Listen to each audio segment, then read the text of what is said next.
1,000 years ago, men believed that the Earth was flat.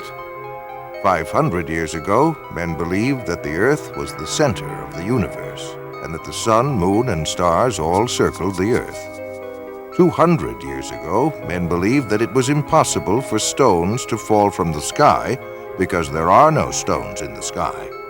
Meteorites, they argued, were merely stones on Earth that had been struck by lightning. 100 years ago, men believed that man could never fly. Bishop Wright said that flying was reserved for the angels. His two sons, Wilbur and Orville, later proved their father wrong. 50 years ago, Sir Harold Spencer Jones, the director of the Greenwich Observatory, predicted that man would never set foot on the surface of the moon.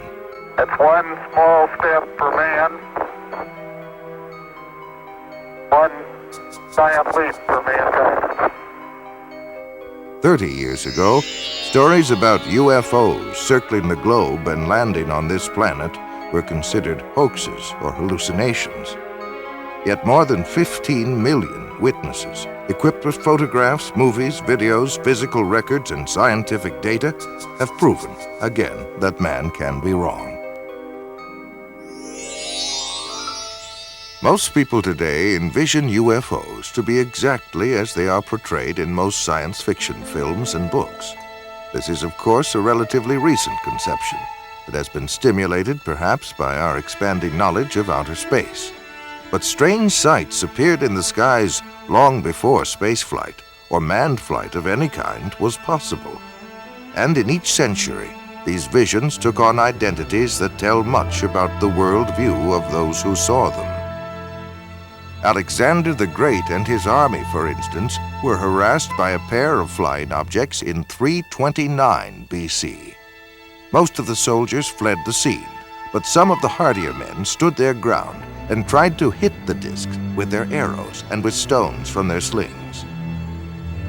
In 1492, just 4 hours before discovering land, Christopher Columbus saw a bright glowing object come out of the sky, go into the water, and travel slowly through the water very close to the ship that he was on. Engraved onto a French token minted in the 1860s is a disc-shaped flying object that experts say may have commemorated a daytime UFO sighting.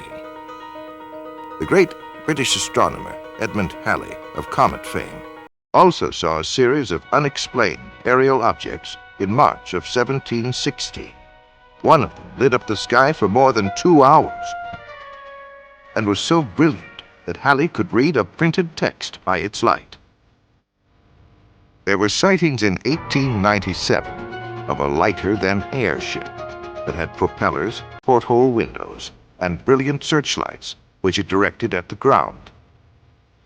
In 1917, what may have been the largest crowd ever to witness a UFO occurred in Fatima, Portugal. 50,000 people watched in amazement as a huge silver disc began spinning like a windmill and dancing about in the sky. After plunging toward the Earth, it climbed back into the sky and disappeared into the sun.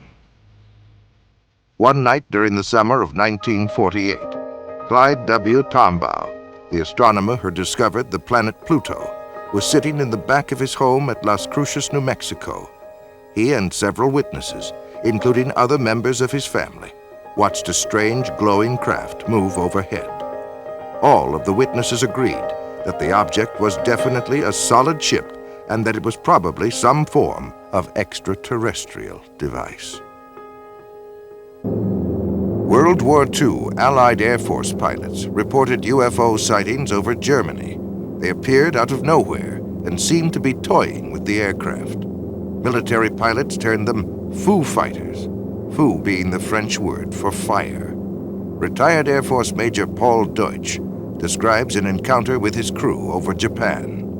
The particular one that my crew saw was an orange-red color, and it paced our aircraft for miles and miles off the left horizontal stabilizer. We don't know how far off. It's very difficult to determine.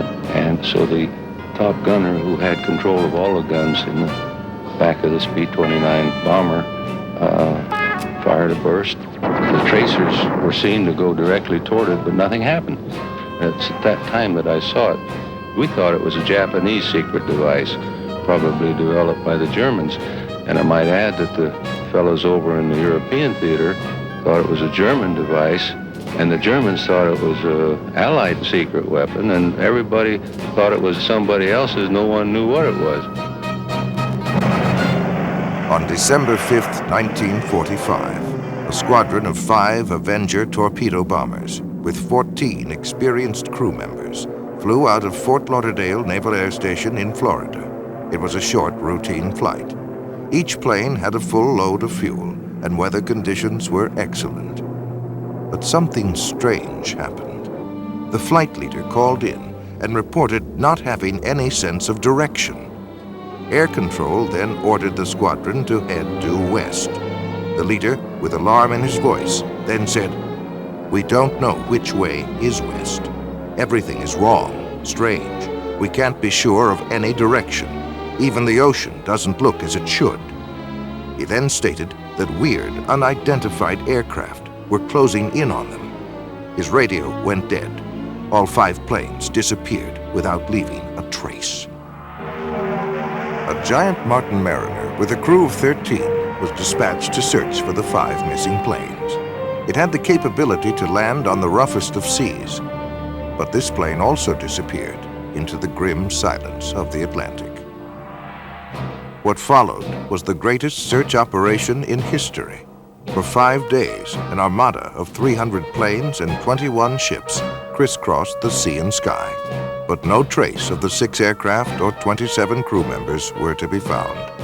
To this day, it remains a mystery as to what happened. Some believe the mystery may be found in the UFO phenomenon, wherein lie a number of questions. Could UFOs possibly be real? If so, what intelligent forces are behind them? What are their intentions? Are they hostile, friendly, or merely curious? Where do they come from? Do they originate on Earth, or do these machines and creatures come from somewhere out among those mysterious winking stars in the black vastness of space? Orson Welles comments. The discovery of just one bacteria on Mars, or any other body of the solar system, would indicate that the whole chain of evolutions, cosmic, chemical, and biological, is at work everywhere. In that case, the creation of life anywhere in the universe would be more the rule than the exception. In that case, there may be other intelligent civilizations capable of communicating with us. In the impact on ourselves of contact with another intelligent civilization, how it might come about and what the effects might be, is now being discussed by serious thinkers the world over. This symposium at Boston University includes astronomer Carl Sagan, anthropologist Ashley Montague. Krista Stendahl is Dean of the Harvard School of Divinity. Professor Berenson teaches a course entitled Search for Life in the Universe. Professor Philip Morrison of MIT co-authored the first seriously reasoned paper on possible modes of communication with extraterrestrial life. George Wald won the Nobel Prize in 1971 for his work in physiology. The most optimistic estimates, in the view of many, about the number of civilizations that there might be in the galaxy is of the order of 1 million, which means that only 1 in a few 100,000 stars has such a civilization. That would mean 1 billion such places just in our own galaxy that might contain life. As I believe there's a society of these groups, not just one. There are probably very many. If there's only one, we have no hope of finding them. There are probably thousands, maybe as many as 1 million. When we speak of life beyond Earth, what we generally mean is, of course, intelligent life, something resembling our noble selves. It is highly probable that there are such intelligent forms of life in other galaxies in the universe. And it is even more probable that many of these forms are vastly more intelligent than we. I'd like to quote a short passage from a recent report of the Astronomy Survey Committee of the prestigious and august National Academy of Sciences of the United States, probably the nation's most distinguished scientific body. This was printed in May of this year. Quote, "Each passing year has seen our estimate of the probability of life in space increase, along with our capabilities of detecting it. More and more scientists feel that contact with other civilizations is no longer something beyond our dreams, but is a natural event in the history of mankind." The dream of this so-called natural event began on October 12, 1992, when NASA's SETI program, Search for Extraterrestrial Intelligence, began a 10-year, $100 million project whose sole purpose is to seek the answer to a single question: is man alone in the universe? The centerpiece of the SETI program is the Arecibo radio telescope in Puerto Rico. Its 1,000-foot-wide antenna dish makes it the most powerful telescope in the world, with the effective power of 20 trillion watts. It is manned by more than 100 physicists, astronomers, computer programmers, and technicians who are staring at control panels in hopes of discovering radio waves that were created by intelligent beings. But why all of this special attention to the search of intelligent life beyond Earth? Some would argue that it is the byproduct of what has become known as the modern flying saucer era, which began on June 24, 1947. Kenneth Arnold, a 32-year-old Boise, Idaho businessman, was flying his single-engine plane over the Cascade Mountains of Washington. Arnold tells his story. I had reached the altitude of about 9,200 feet when a very brilliant flash lit the sky around me and actually lit up the airplane that I was flying. And I could see way off to the right, coming in the vicinity of Mount Baker, a whole chain-like string of aircraft coming at a tremendous speed. I could see plainly that they didn't have any tails. I had never seen aircraft of that kind, and I made a quick judgment that they must be approximately 100 foot in their wingspan. And the first unit or first craft flew at a higher altitude than the last. And of course, this is completely reversed from our normal flight patterns. I had a good fix with Mount Adams, and I thought I'd try to clock their speed between Mount Rainier and Mount Adams. Arnold estimated the speed of the craft at an astounding 1,700 miles per hour, nearly 3 times faster than any jet he had ever heard of. He was asked by a reporter to describe the mysterious objects.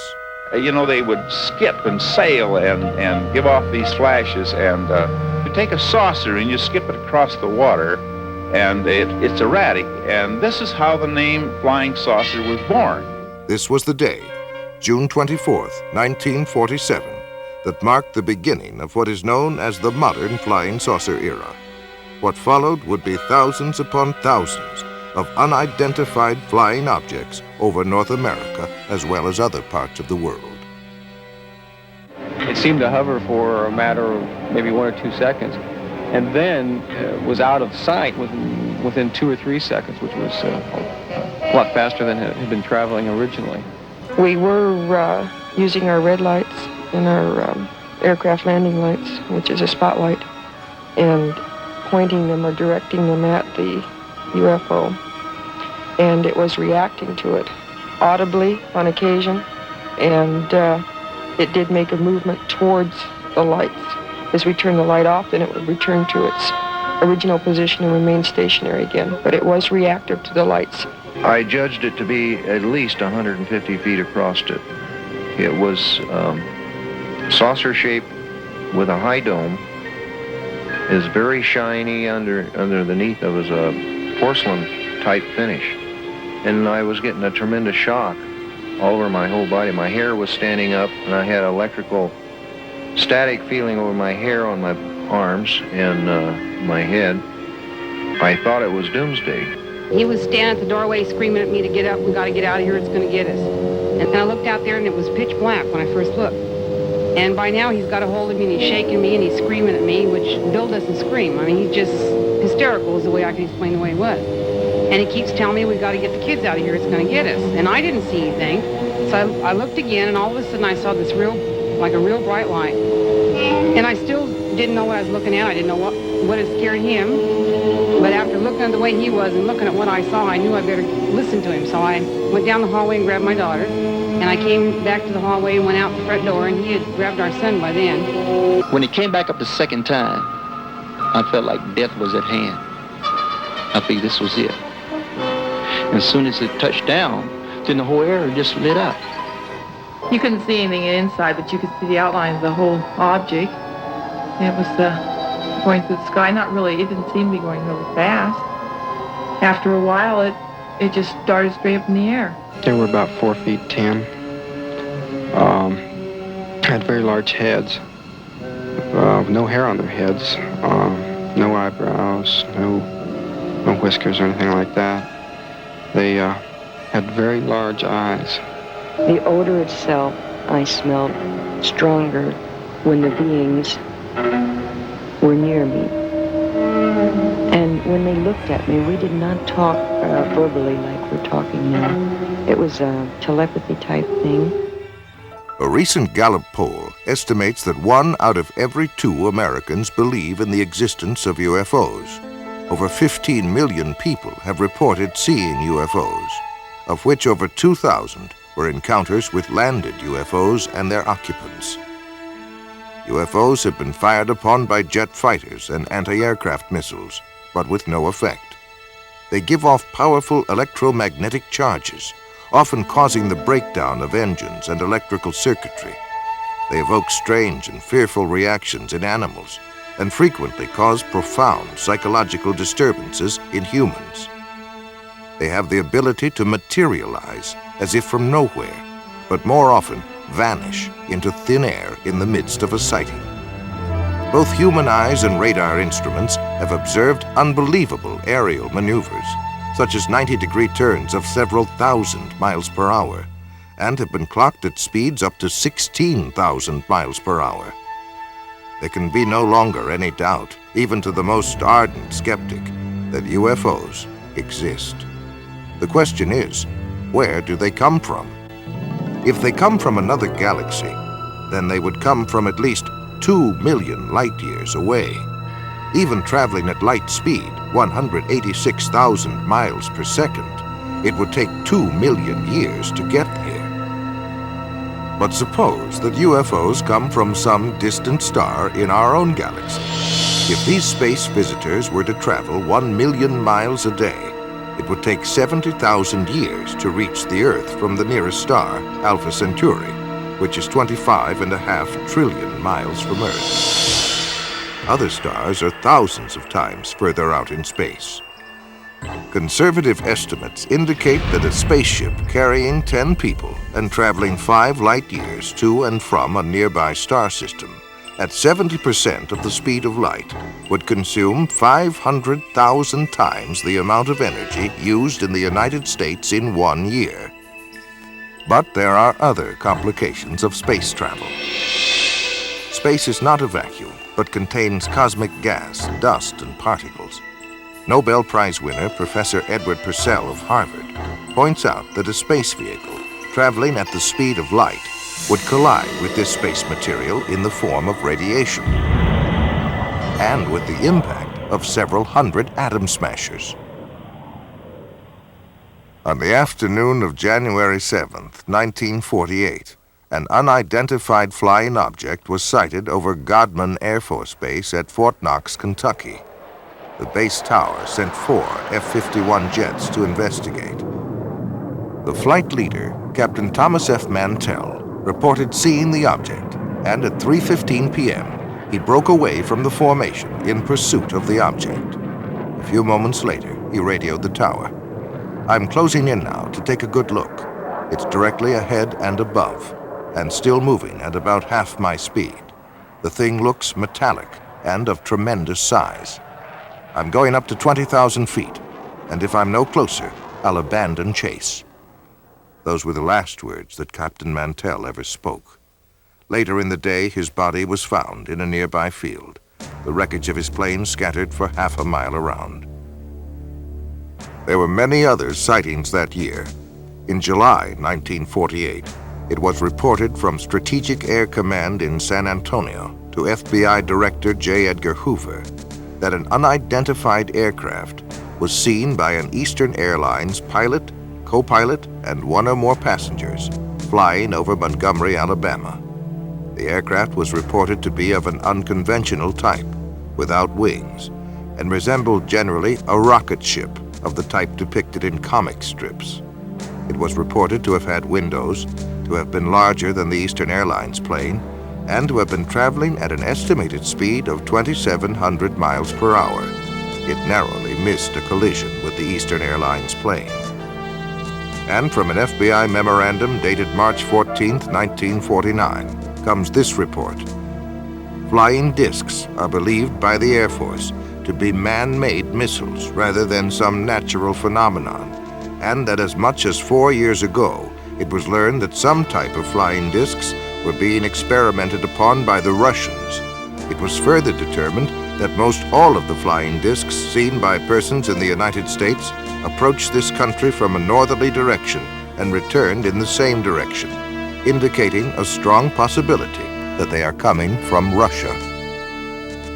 On the evening of July 19, 1952, Senior Air Controller Harry G. Barnes at National Airport in Washington, D.C., picked up 7 slow-moving objects on his radar scope. He called Andrews Air Force Base and learned that they were seeing the identical blips on their radar. A pair of F-94 Air Force jets were soon searching the skies over Washington, where they found nothing. As soon as the jets departed, the blips reappeared on radar screens and remained there until daybreak. A week later, Harry Barnes picked up 10 more objects on radar. Andrews Air Force Base confirmed that the same unknown objects were on their radar scopes as well. Barnes called the Pentagon, and another pair of jets came howling over Washington. But now the UFOs remained visible on the screens, and one of the jet fighters reported a visual sighting of 4 lights. At one point, the pilot radioed that the lights were surrounding his plane. But soon the UFOs sped away and disappeared into the night. Later that morning, Harry Barnes made this statement, quote, "There is no other conclusion that I can reach but that for 6 hours on the morning of the 26th of July, there were at least 10 unidentifiable objects moving above Washington. They were not ordinary aircraft, nor in my opinion could any natural phenomena account for these spots on our radar," end quote. The Pentagon was inundated with questions from the press, and President Harry Truman asked Secretary of Defense Forrestal to find out what in the world, or out of it, was going on. On October 27, 1952, the FBI issued this memorandum. Air intelligence still feels flying saucers are optical illusions or atmospherical phenomena, but some military officials are seriously considering the possibility of interplanetary ships.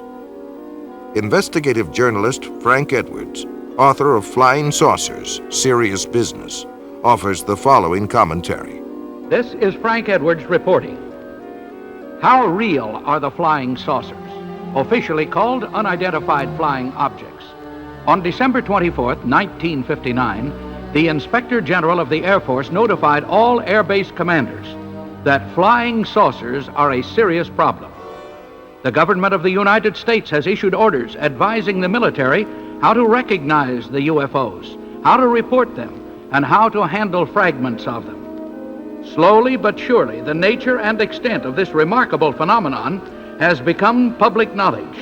By patiently piecing together these bits of evidence as they become available, by carefully weighing the guarded statements of scientists and military agencies involved in the study of unidentified flying objects, we shall see that they are indeed serious business. The variety of witnesses of UFOs is endless. They include military personnel from the Air Force, Navy, and Marine Corps, radar specialists, aeronautical engineers, airport traffic controllers, astronomers, FBI agents, state, county, and city police, pilots and crews from American, United, Eastern, Pan American, Northwest, Western, and TWA, were also on the list of witnesses. Millions in the United Kingdom, France, Australia, South America, Mexico, and other nations around the world have seen UFOs. For 18 years, the late Dr. J. Allen Hynek headed up the Air Force investigation into UFOs, called Project Blue Book, and was acknowledged to be the world's foremost authority on UFOs. After amassing a computer bank of over 63,000 sightings, he states, "The UFO phenomenon is truly a phenomenon of our times. It is an extremely puzzling one and calls forth a wide spectrum of opinions. No matter what one may think about UFOs, no matter what one may believe about them, whether it is all nonsense or whether they represent something very, very real, three facts stand out, three facts which no one can deny. The first is that UFO reports exist. Secondly, that UFO reports come from all over the world. And the third is that many are made by highly responsible people, often scientifically trained. We scientists have no positive proof yet of the origin or even of the reality of these strange reported craft, but we do know that the reports themselves are very real.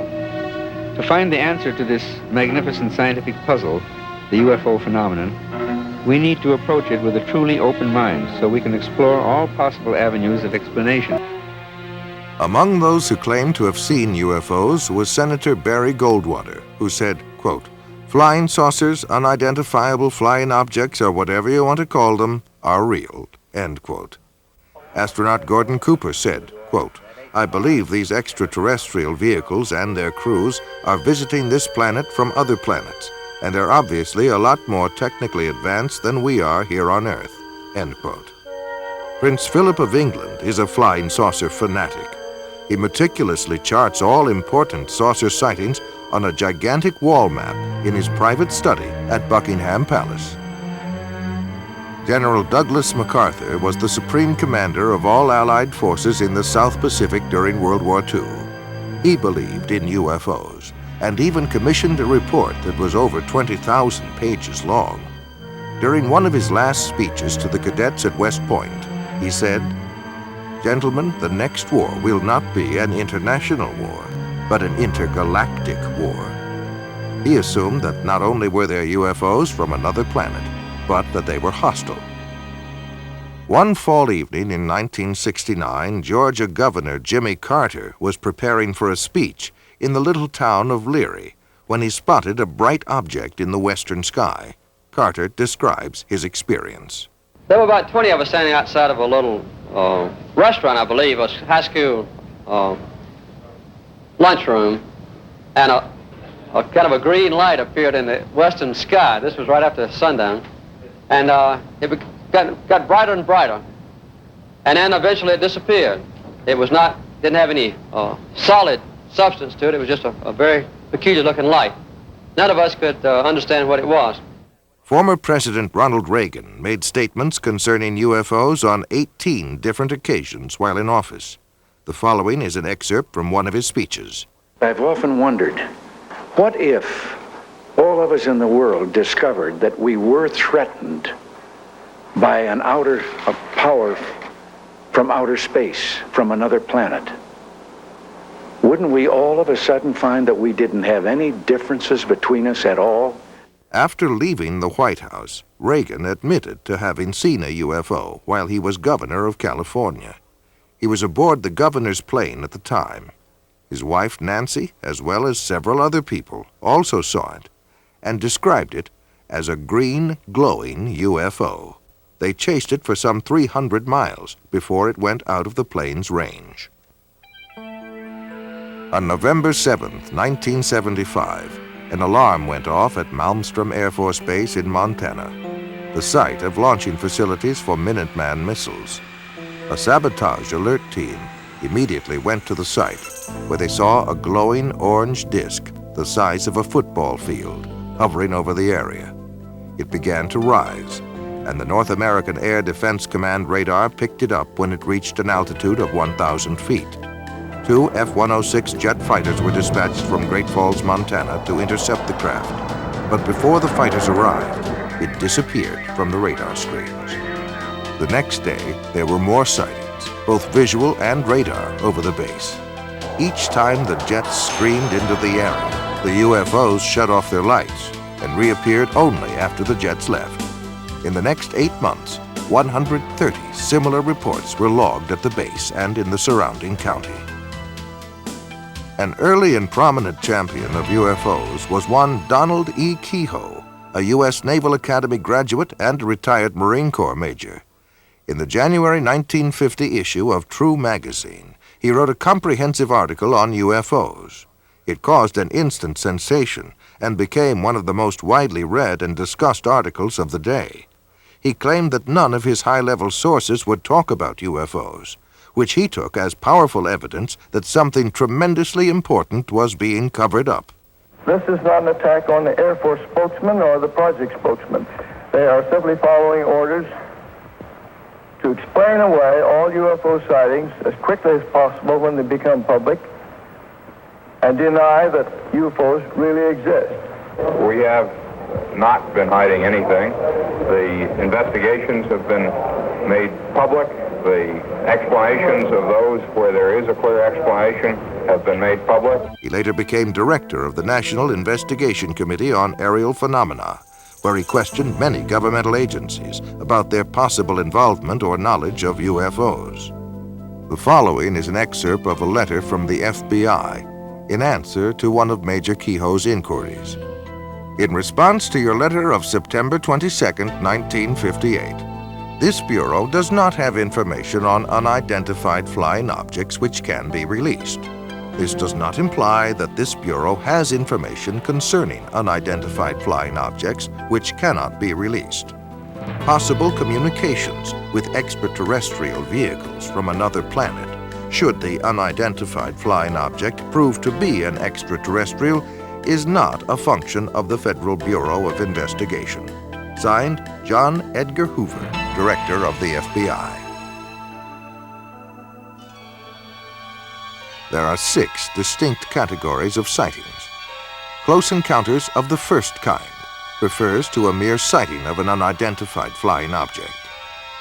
Close encounters of the second kind includes both the sighting of a UFO as well as tangible proof of the craft having been there, such as marks on the ground, the scorching of grass, or the interference of electrical circuits. Close encounters of the third kind is the direct confrontation with a space being or entity sometimes called a humanoid. Close encounters of the fourth kind involved alleged abductions by UFOs, where people claim to be involuntarily taken on board a UFO, usually for experimental purposes. Close encounters of the fifth kind involve contactees, or those persons who claim to be in personal contact with UFO entities, usually through metaphysical or occult means. Close encounters of the sixth kind include injuries or deaths resulting from a UFO close encounter.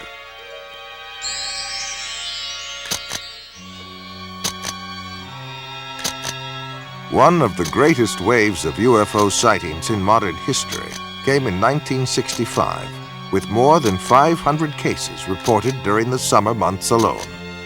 One such case was near Ann Arbor, Michigan, where 50 people and 12 police officers in 3 counties reported having seen objects flashing across the pre-dawn skies. That evening, 87 female students at Hillsdale College near Ann Arbor watched an object flying around and flashing bright lights for a period of about 4 hours.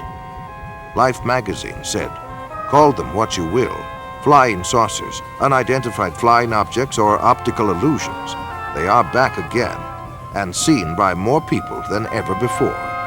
Last week, the manifestation seemed almost to have reached the proportions of an invasion. In Washington, House Minority Leader Gerald Ford called for a full-blown investigation. Thus, the first congressional hearings on UFOs began as a closed-door session on April 5, 1966. Their conclusion was that a major university be given the job of researching the UFO phenomena. The job was given to the University of Colorado, and Edward Condon, professor of physics, would serve as chairman of the group. After much research, a 1,465-page report was completed by 36 authors at a cost of more than $500,000. The report was summed up under the section titled Conclusions and Recommendations. It states, "Our general conclusion is that nothing has come from the study of UFOs in the past 21 years that has added to scientific knowledge. Careful consideration of the record leads us to conclude that further extensive study of UFOs probably cannot be justified in the expectations that science will be advanced thereby."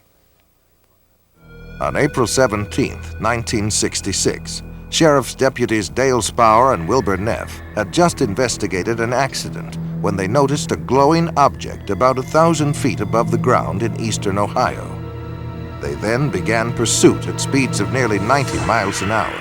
The third officer, Wayne Houston, was listening to their radio and joined the chase. 85 miles later, they pulled into a service station for refueling, where they met patrolman Frank Panzanella, who had also been tracking the UFO. The officers all stood together, watching the object hover to the east. At that point, the object shot upward at great speed and disappeared. Project Blue Book was called in to investigate. The official Air Force version was that at least 5 experienced police officers, one of them a veteran air crewman, had conducted an hours-long high-speed chase of the planet Venus. For more than 20 years, from 1948 through 1969, the United States Air Force was in charge of investigating UFO reports. The first study, established in 1948, was called Project Sign. Its conclusions were that UFOs were real and estimated them to be interplanetary craft. The Pentagon rebuked the report, calling it science fiction fantasy. The next report, called Project Grudge, was established in early 1949 and would proceed in secrecy. The critics of this investigation complained that the Air Force wanted to control all research on UFOs and that its mandate seemed to deny or explain away all sightings. Project Grudge did not last long and was officially dissolved in December of 1949. However, there had been many recent UFO sightings in New Mexico, so the Air Force launched a new study known as Project Twinkle. An observation post was set up in New Mexico and was armed with cameras, telescopes, and other optical equipment. They waited and waited, and after a year of frustration, the Air Force terminated Project Twinkle. It was not long after this that the government began a new policy of cooperation with the press by issuing regular releases about sightings and investigations. This was followed by a boom year of over 1,500 reports in 1952. The Air Force then established a task force codenamed Project Blue Book, which was to become the most systematic of all studies done by the Air Force. Witnesses received an 8-page questionnaire, photographs were analyzed, and field interviews were conducted. Investigators monitored aircraft flights and checked weather records. On the whole, the Project Blue Book team successfully weeded out UFO reports that were obvious hoaxes or those that could be attributed to natural phenomena. However, for those cases that remained unsolved, investigators had 2 choices: admit that they had failed to identify the object or embrace any remotely feasible explanation. Project Blue Book was terminated in 1969. It concluded that little, if anything, has come from the study of UFOs, and that the least likely explanation of UFOs is the hypothesis of extraterrestrial visitations by intelligent beings. On the evening of October 25, 1973, a young Pennsylvania farmer, Stephen Pulaski, and at least 15 other witnesses saw a bright object hovering over a field near them. Stephen grabbed his rifle and went to investigate. It was then that he noticed something walking along by the fence.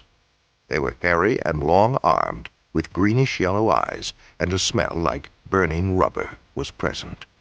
Stephen sensed that these creatures were not friendly and fired a tracer bullet over their heads. And when they kept on coming, he fired directly at one of them. The creatures then all disappeared into the woods, and the glowing object disappeared from the field instantaneously. UFO researchers as well as a state trooper were called in to investigate. When they arrived, the people there told them that Stephen had been growling like an animal and flailing his arms. His own dog ran toward him, and Stephen attacked the dog. Stephen then collapsed, and after a time began to come to his senses. The entire group commented on the nauseating, sulfur-like odor that was present. One of the earliest references to a spacecraft is probably that found in an ancient Egyptian account, some 1,500 years before Christ. One of the characteristics of that craft was the foul odor that emitted from it. The Amityville Horror was based on a factual account of what happened to a family in Amityville, New York. An irritating and nauseating odor seemed to accompany the presence of the ghost or spirit entity that entered there from time to time. Whitley Strieber wrote of his abduction experiences in his book Communion. He said he could smell their presence and that it smelled like sulfur. On October 11th, 1973, Charles Hickson and Calvin Parker were fishing when a strange craft descended and hovered near them. Parker passed out, and Hickson was paralyzed, but was able to continue observing what was happening. Two entities then emerged from the craft and picked Hickson up by his arms and carried him inside the ship, where he was thoroughly examined. He was then taken back to where they had been fishing on the riverbank. When the two fishermen went to the sheriff's office to report their story, they were interrogated and then left alone in a room with a hidden microphone. The recording of their conversation revealed that both men were quite frightened by their experience. The emotional trauma had been so great to Parker that after Hickson left the room, he began to pray. Ultimately, he suffered a nervous breakdown as a result of his experience. In the spring of 1959, UFOs brought panic to Soviet radar and Air Force personnel by hovering and circling for more than 24 hours above Sverdlovsk, headquarters of a tactical missile command. Red fighter pilots were ordered airborne to chase the UFOs away, but later reported that the alien objects easily outmaneuvered their jets and zigzagged to avoid their machine gun fire. The Russian spacecraft Salyut-6 returned to Earth in 1978 after 96 days in orbit. They told of a formation of UFOs which trailed them closely for 3 complete orbits around the globe. One of their cameras captured 20 minutes of incredible motion picture footage of this encounter. According to a previous mutual agreement, the Russians forwarded copies of the film to the United States to be analyzed. Unofficial statements from NASA state that it is the best motion picture footage ever filmed of UFOs. The foremost Russian authority on UFOs, Dr. Felix Zeigel, contends that UFOs may have frightened, harassed, and possibly even killed Russian cosmonauts on their missions. T-minus 25 seconds. 20 seconds and counting. T-minus 15 seconds. Guidance is internal. 12, 11, 10, 9. Ignition sequence start. 6.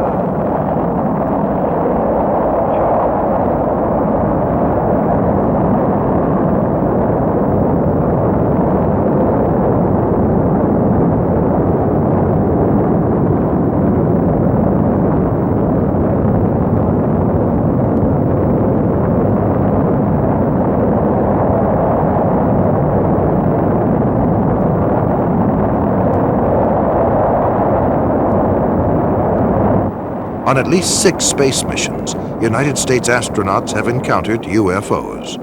Journalist Frank Edwards records the following incident.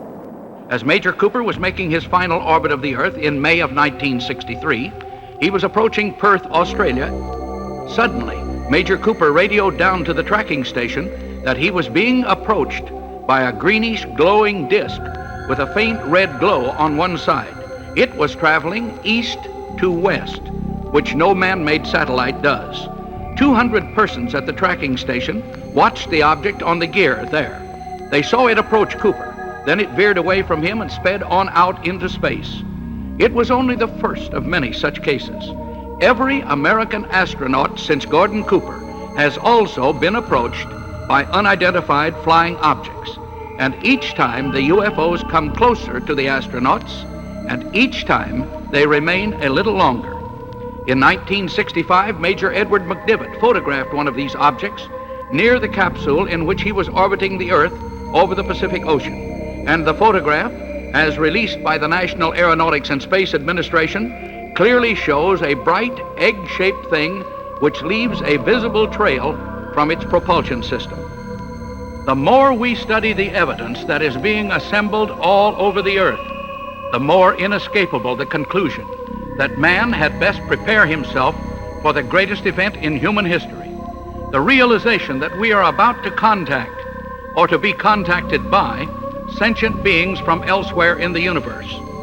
The late General Douglas MacArthur said that this confrontation would be the greatest challenge man ever had to face. Are we ready for it when and if it comes? Frank Edwards reporting. Gemini 5, 10, and 11 have all had similar encounters. So convinced was astronaut Edgar Mitchell of the existence of UFOs that he retired from the U.S. space program to devote full time to UFO investigation. During our first mission to the moon, Mission Control recorded the following broadcast of strange noises that were heard on the Apollo 11 spacecraft.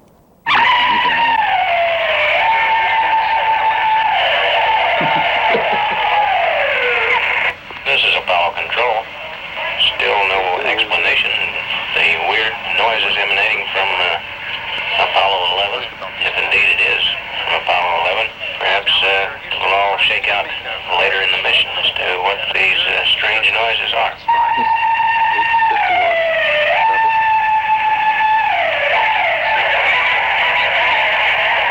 NASA says UFOs have reportedly dogged the U.S. space program since the very beginning. UFO researchers claim that NASA's own logs show that virtually all of the early Gemini and Apollo missions encountered UFOs. NASA has explained most of these sightings as space debris or solar flares, but some of its own astronauts have disagreed. UFO sightings have been reported by James Lovell, James McDivitt, Wally Schirra, Deke Slayton, Gordon Cooper, and others. In March 1989, some strange transmissions occurred during a spaceflight. A Maryland ham radio operator picked up the voice of Discovery pilot Colonel John Blaha speaking on a secret NASA channel. Houston, this is Discovery. We still have the alien spacecraft under the turrets. Houston, this is Discovery. We still have the alien spacecraft under the turrets. Dr. J. Allen Hynek explains one alternative theory that we might be dealing with something from another dimension. One of the most intriguing aspects of UFO sightings is their apparent isolation in space and time. Sightings are usually made in one place at a time and last for short periods, sometimes appearing out of nowhere and vanishing into nowhere. This is much more suggestive of a parallel reality than, let's say, visits from some faraway planet, in which case we might expect them to stick around for a while. The British journal Flying Saucer Review was established in 1955 and is widely recognized as the leading UFO publication in the world. It is authored by over 50 experts worldwide who conduct major UFO investigations. Yet an official statement by editor Gordon Creighton is most amazing.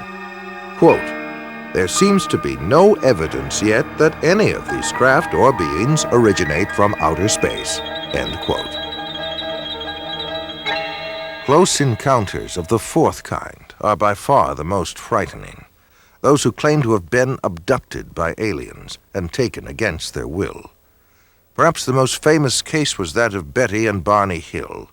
Their story began on the night of September 19th, 1961, as they were returning to their New Hampshire home from a vacation in Canada. They saw a distant point of light which seemed to move erratically. As it moved closer, it became more intense. Betty Hill remembers. This craft left the top of the mountain, came out of the highway, and stopped in midair. Barney took the binoculars and started out of the car in an attempt to identify the craft. And as he did this, he saw a group of figures standing in the windows looking down at him. One was saying to him, "Don't be afraid. Keep looking, stay there. Don't be afraid. No harm's going to come to you, but stay there." And the craft started to descend. And Barney ran back to the car, saying we had to get out of there. They were going to capture us. And we took off speeding down the highway. They made it home without further incident, but in the days and months that followed, they experienced nightmares, flashbacks, and extreme anxiety. They were also unable to account for more than 2 hours between the time they first encountered the UFO and the time they reached home. Where had the missing time gone?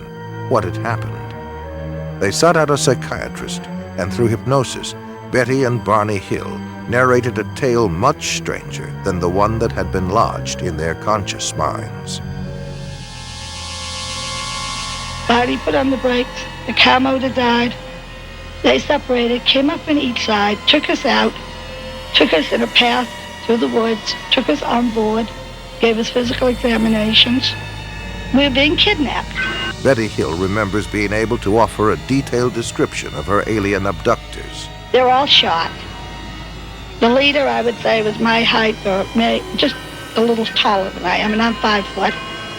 They were bald, no hair, no eyebrows, no eyelashes, and no earlobes, no ear, we could say. Very large eyes, very small flat nose, thin slit for mouth. Betty Hill said that they were most interested in human sexuality and that they communicated through a form of telepathy that sounded like a voice loud and clear inside their heads. Bud Hopkins has written several books on UFOs, including Missing Time and Intruders. He is one of the foremost experts on abduction cases, otherwise known as close encounters of the fourth kind. And now we've come to the conclusion that abduction, of their involvement with human beings, that this is the center of the entire UFO phenomenon, and that actually when people have UFO sightings, it's very possible that what they're seeing is something on its way to or from an abduction of somebody. They're not just flying around up there, they are interested very profoundly in human beings. Whitley Strieber claims to have been abducted by alien beings on more than one occasion and wrote of his experiences in his best-selling book, Communion. I've had, since I wrote Communion, over 55,000 letters from people around the world who've had similar things that think they have happened to them, and we still get about 200 a week. The Intruders Foundation and the Fund for UFO Research show that 1 out of every 50 American adults, 3.7 million people, indicate that they may have had an abduction experience with an unidentified flying object. I remember my mother was taken in a Jeep, and that I was there with a UFO. There was a beam of light that came down, and I was beamed onto the ship. These experiences sound crazy. It sounds impossible. It is impossible according to our physics, but we often use hypnosis to help flesh out all the recollections. A top scientist, Dr. Leo Sprinkle, conducted a 5-year study of 82 persons who reported UFO experiences. Most of them were able to relive the experience through hypnosis, and all suffered severe psychological disturbances afterwards. They claimed to have been taken inside spaceships and examined by humanoids who communicated telepathic messages to them. Dave Hunt is an investigative journalist and has authored 18 books. His research and consulting expertise takes him around the world. Cal State University, Long Beach. And again, I forget the names of the scientists there who were working on this, and this is a number of years ago now. They did research, and they took people at random. And unless you're going to say everybody's been abducted, they took people at random and who had no such idea, no indication they'd ever been abducted. And they hypnotized them, took them into a deep state, then suggested that they were being approached by a UFO, asked them to describe it. Their description was the same as the others. They suggested you're being taken aboard. Or what do the entities look like? And they came up with similar descriptions. And then when they're taken aboard, what's happening to you? Well, I'm getting a medical examination, you know, or... In his book, Secrets of the UFOs, ufologist Don Elkins made the following observation. I have found that some people can achieve the contact phenomenon simply by being hypnotized, and the same general message permeates over 90% of the millions of words received by thousands of people around the world. No one knows what hypnosis is. No one knows what goes on in the mind. It's an altered state of consciousness like yogis and witch doctors have been practicing. It loosens the normal connection between your spirit and your brain, and of course if the hypnotist can control you, make all kinds of suggestions, make you think things are happening that are not happening, make you think you have powers that you don't, experiences that you haven't, even implant memories. Other beings, if there are other minds out there, they could also do the same thing. Sir John Eccles, Nobel Prize winner for his research on the brain, describes the brain as, quote, a machine that a ghost can operate, unquote. What he means by that is your spirit operates your brain in a normal state of consciousness. In an altered state, reached under yoga, TM, hypnosis, you have loosened the normal connection between your spirit and your brain, and that allows another spirit, other entities, other minds to interpose themselves and begin to tick off the neurons in your brain, create a universe of illusion. I believe that it's demonic. I think all of the evidence indicates this. I'm a hypnotherapist. Oh, very interesting. So I have been able to do hypnosis for many years and have naturally been able to go into a very deep trance. And I can do that on my own. And that's really how it came about. I went to a course. I was always told that I would be a trance channeler, and I went, well, okay. Which is? Okay. Someone who is able to go into a trance and to allow spirits to speak through them. Okay. Some people claim that by allowing themselves to be put into an hypnotic trance, they are acting as a channeling device, in which the extraterrestrial being speaks through them. The following is an actual sampling of those messages. We come from the Interplanetary Confederation of Solar Systems, and our purpose is to aid our brother man on the planet Earth as the new age dawns. The teacher that was known to you as Jesus was able to use many more of the abilities than the people of this planet. Unfortunately, man upon planet Earth has misinterpreted the meaning of this man's life. He was no different from any of you. He was simply able to remember certain principles. These principles may be realized by anyone at any time. It is only necessary that you avail yourself to our contact through meditation in order to begin to re-realize that which is rightfully yours, the truth of the creation and the truth of your position in it. Know ye not that ye are gods? We have been puzzled at times by the inability of the people in general of this planet to be awakened to this simple truth. We find that the state of hypnosis brought about by the evolution of thought of the people of this planet is so great that it is necessary for him to maintain a constant awareness of his spiritual nature with meditation. Man is now in the transitional period before the dawn of a new age. With peace, love, brotherhood, and understanding on man's part, he will see a great new era begin to dawn.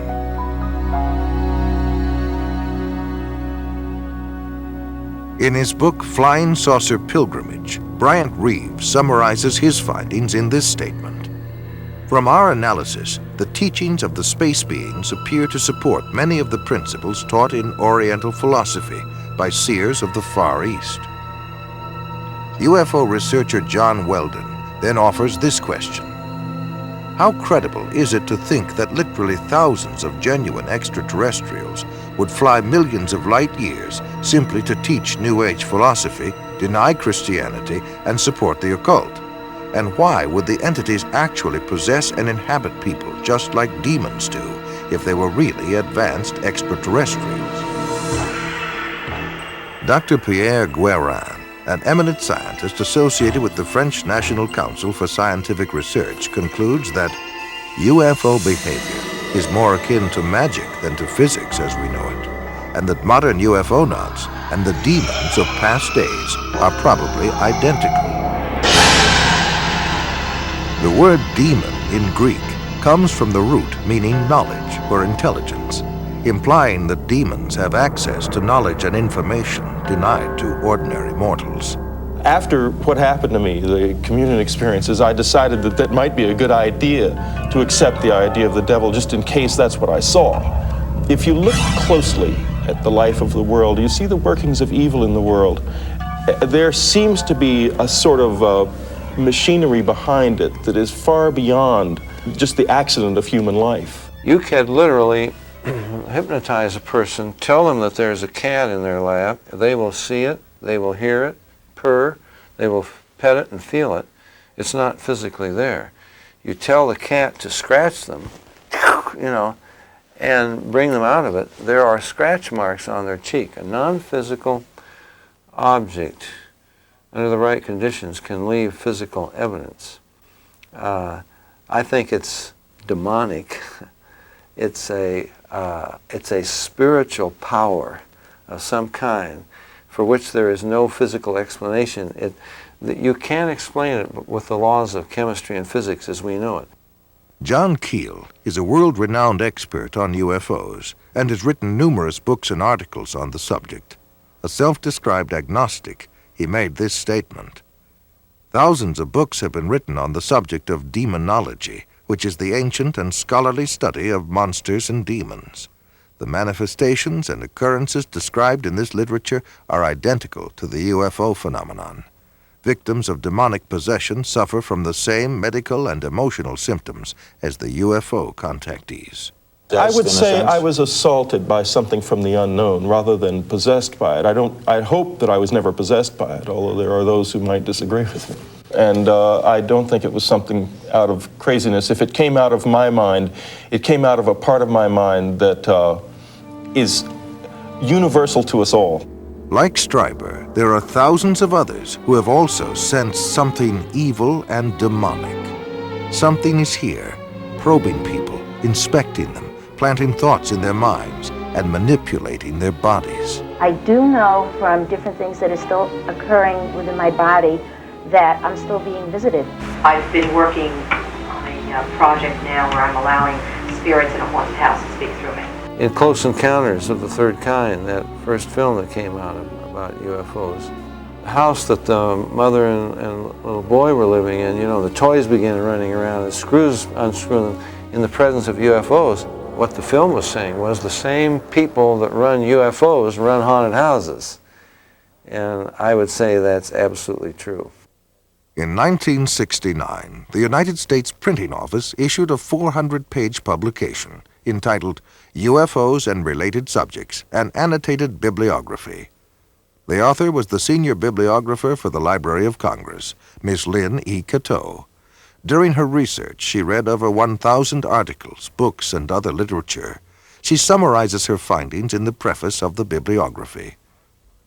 A large part of the available UFO literature is closely linked with mysticism and the metaphysical. It deals with subjects like mental telepathy, automatic writing, and invisible entities, as well as phenomena like poltergeist manifestations and possession.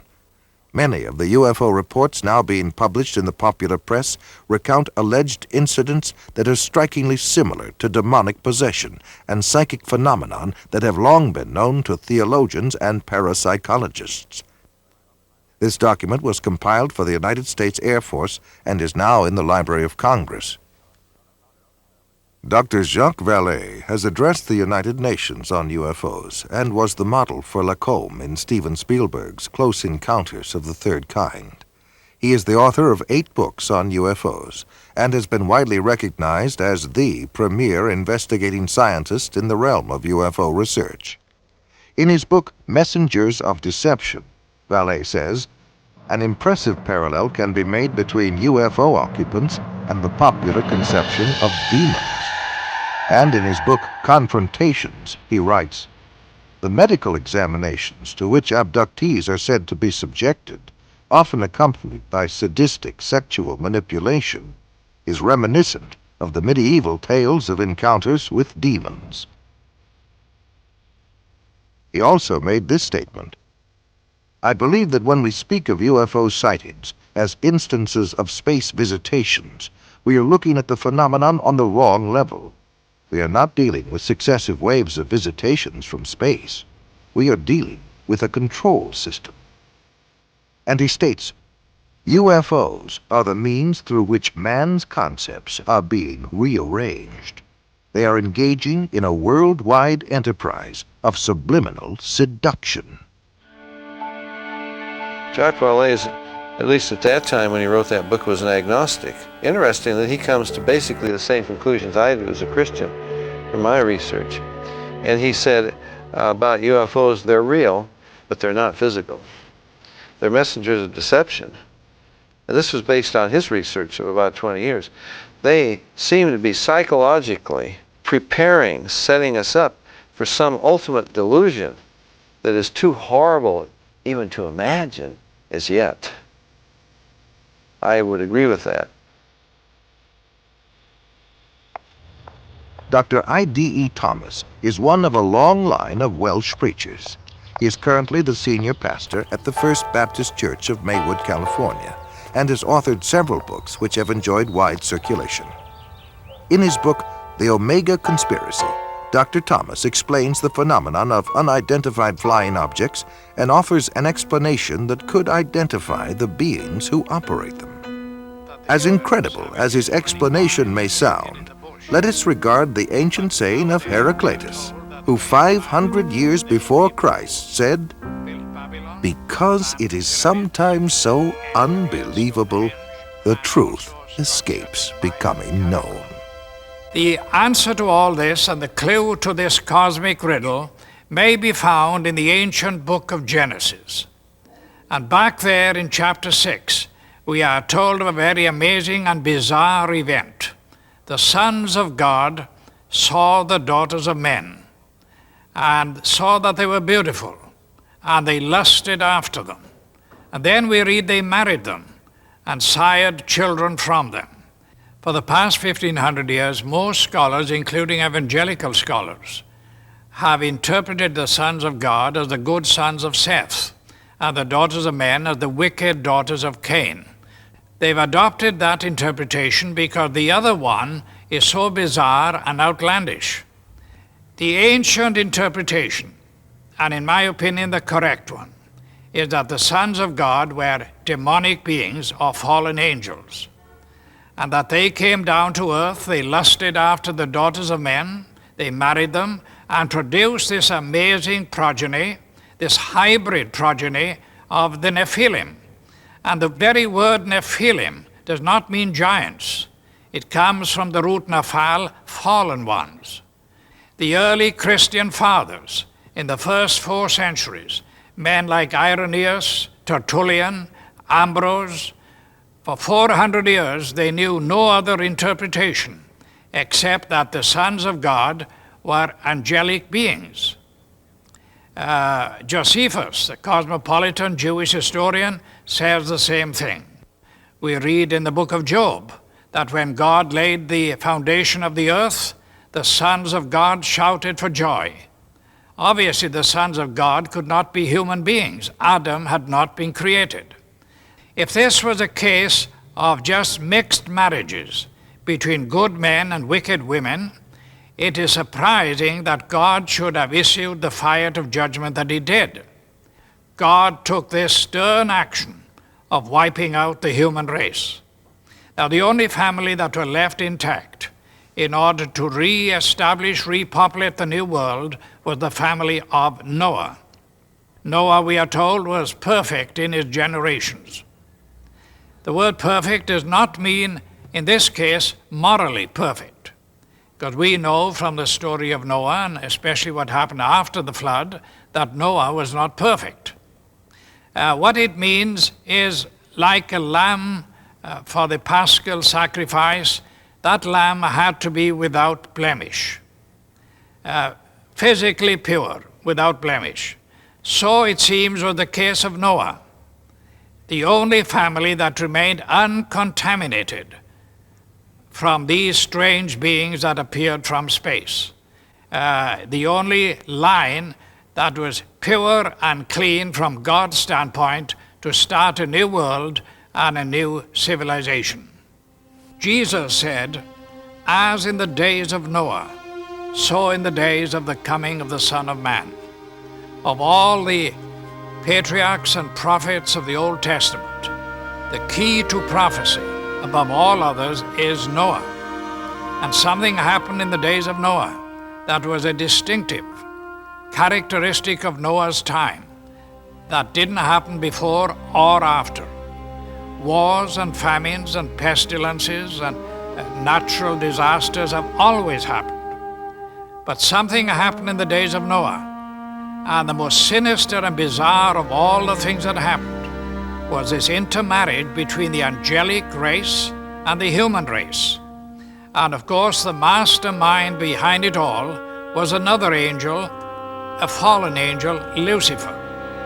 Now we believe that as they came in those days, we may very well be on the edge of another invasion from outer space, that Satan will once again make another attempt, maybe the final assault on the human race, in order to wean men and women away from the worship of God. He has tried before, he will inevitably try again. And by seducing the human race, by sending these so-called entities from space, demonic beings, he will try to get people all over the world to worship him and to deprive God of the worship that is due to him. Fortunately, we know what the end result is going to be. But this final or omega assault that will come at the end of time may trigger the coming back of Jesus Christ to rescue his own. Satan has failed before, and the Bible predicts he will fail again. We are told quite emphatically in God's word that the kingdoms of this world shall become the kingdom of our God and of his Christ. Satan will make the attempt, but our God, greater is he that is in you than he that is in the world.